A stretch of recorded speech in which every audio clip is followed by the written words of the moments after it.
Révolution de la prévention, des défis demeurent. Le sida reste toujours quand même une urgence.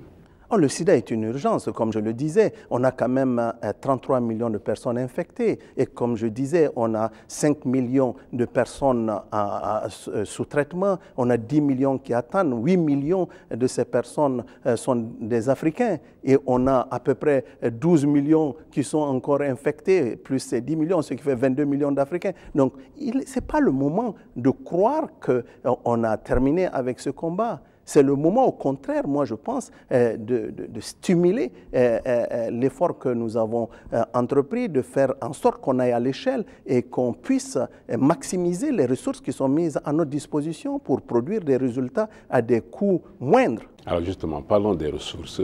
Quel impact la crise économique et financière mondiale a pu avoir sur les programmes? Vous savez, il faut être réaliste. Hein? Quand vous avez un pays comme des pays de l'Europe, comme la Grèce ou même le Portugal ou même l'Irlande, et je dirais un pays comme le Royaume-Uni qui décide d'avoir des restrictions budgétaires, qui sont en phase d'austérité sévère et ils doivent pratiquement couper plus de 500 000 travailleurs en 5 ans. Et il ne faut pas croire qu'on vit sur des îlots isolés et ces chocs vont nous toucher. Mais ce qu'il faut faire, c'est de considérer cette crise aussi comme une opportunité.